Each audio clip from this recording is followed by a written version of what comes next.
Business से related जानकारी पाने के लिए इन्वेस्ट रिपोर्ट को सब्सक्राइब करें और बेल आइकन को प्रेस करें सबसे पहले वीडियोस देखने के लिए।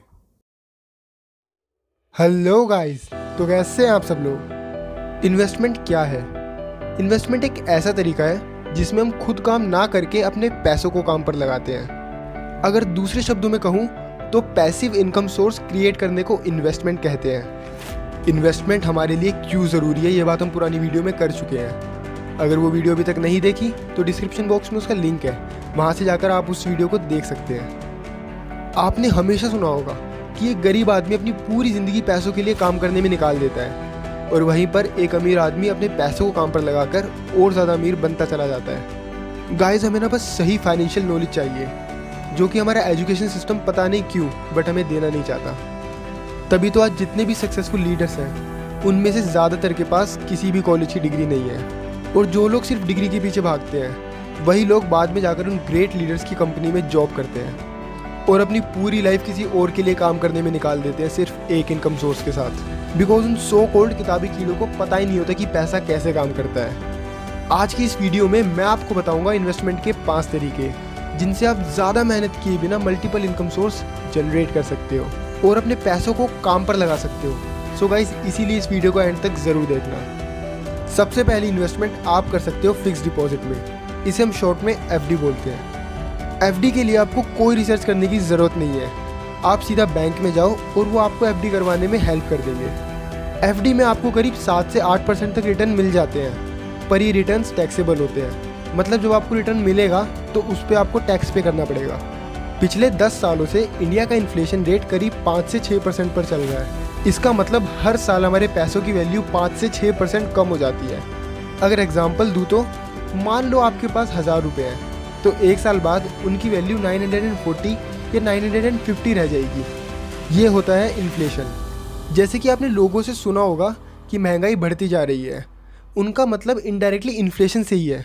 एफडी से करीब 7% का रिटर्न मिला, जिसमें से 5% तो इन्फ्लेशन की वजह से कम हो गया और उसके बाद टैक्स लग गया। तो एफडी में हमें बहुत ही कम अमाउंट में प्रॉफिट होता है, बट फिर भी हम इन्फ्लेशन से बच जाते हैं। एफडी इन्वेस्टमेंट के लिए ज़्यादा बेटर ऑप्शन नहीं है, बट पैसों को लॉकर में रखने से तो बेहतर ही है। बिकॉज लॉकर में रखे रखे इन्फ्लेशन की वजह से आपके पैसों की वैल्यू लगातार घटती रहेगी। अब इन्वेस्टमेंट के सेकंड ऑप्शन की तरफ बढ़ते हैं, जो कि है गवर्नमेंट बॉन्ड्स।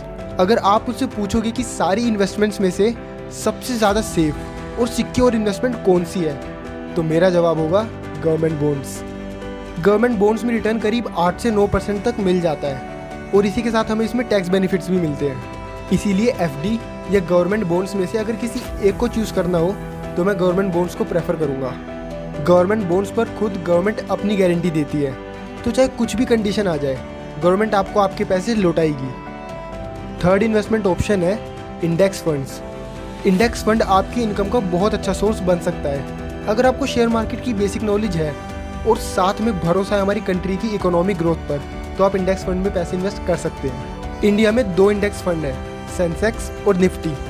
अगर सेंसेक्स की बात करें तो पिछले 10 सालों में सेंसेक्स ने 16% से ज़्यादा का कंपाउंडेड एनुअल रिटर्न दिया है, जो कि सही में अच्छा माना जाता है। बहुत सारे म्यूचुअल फंड्स भी इतना रिटर्न नहीं दे पाते। जब भी आप किसी इंडेक्स फंड में इन्वेस्ट करते हो, एग्जांपल सेंसेक्स या निफ्टी, तो आपके पैसों को उनमें लिस्टेड कंपनीज की वेटेज के हिसाब से डाइवर्सिफाई कर दिया जाता है एंड आप हर महीने थोड़े थोड़े पैसे SIP मतलब सिस्टमैटिक इन्वेस्टमेंट प्लान के थ्रू इंडेक्स फंड में इन्वेस्ट कर सकते हो।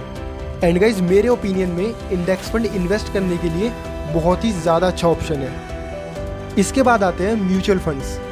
म्यूचुअल फंड्स इंडिया में बहुत फेमस हैं। इंडिया में बहुत लोग म्यूचुअल फंड्स में इन्वेस्ट करते हैं। हर म्यूचुअल फंड में एक मैनेजर होता है जो कि हमारे पैसों को डाइवर्सिफाई करके अलग अलग कंपनीज़ में इन्वेस्ट करता है।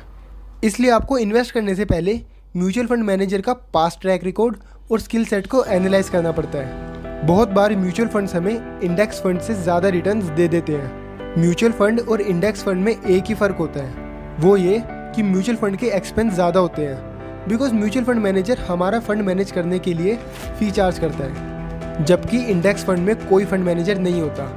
इसलिए इंडेक्स फंड के एक्सपेंसेस नेग्लिजिबल होते हैं। फेमस इन्वेस्टर वॉरेन बफेट भी म्यूचुअल फंड से ज़्यादा इंडेक्स फंड को सपोर्ट करते हैं। आखिर में आते हैं hedge fund. Hedge fund manager पैसों को बहुत ही ज़्यादा एग्रेसिवली इन्वेस्ट करते हैं। ज़्यादा रिटर्न्स पाने के लिए कभी कभी hedge fund manager derivative market में भी इन्वेस्ट करते हैं। म्यूचुअल फंड्स में आप 500 रुपये से भी इन्वेस्ट करना स्टार्ट कर सकते हैं, बट हेज फंड में इन्वेस्ट करने के लिए आपकी नेटवर्थ बहुत हाई होनी चाहिए। हेज फंड्स इंडिया में ज़्यादा पॉपुलर नहीं है, बट यूनाइटेड स्टेट्स जैसी कंट्रीज़ जहाँ पर बहुत ज़्यादा हाई नेटवर्थ इन्वेस्टर्स रहते हैं, वहाँ पर हेज फंड अच्छे खासे फेमस हैं। अभी तक हमने जितने भी इन्वेस्टमेंट के तरीके देखे, उनमें से हमें किसी में भी ज़्यादा डिटेल एनालिसिस करने की ज़रूरत नहीं है। स्टॉक मार्केट की बेसिक नॉलेज के साथ हम इनमें इन्वेस्ट करके अच्छा रिटर्न पा सकते हैं। Mutual fund, hedge fund and index fund पैसे इन्वेस्ट करने के इनडायरेक्ट तरीके हैं। एंड सीधा शेयर मार्केट में शेयर्स बाय करना या किसी स्टार्टअप में पैसे इन्वेस्ट करना इन्वेस्ट करने के डायरेक्ट तरीकों में आते हैं। गाइस, इस वीडियो में मैंने बस इन्वेस्टमेंट के तरीके बताए हैं। आगे आने वाली वीडियोस में मैं हर टॉपिक पर एक डेडिकेटेड वीडियो बनाऊंगा। सो गाइस, चैनल को अभी सब्सक्राइब कर लो और वीडियो को लाइक एंड शेयर करना मत भूलना। एंड गाइस, अगर आपको मोटिवेशनल कंटेंट और डेली न्यूज़ अपडेट्स चाहिए तो आप हमें इंस्टाग्राम, फेसबुक एंड ट्विटर पे ज़रूर फॉलो कर लो।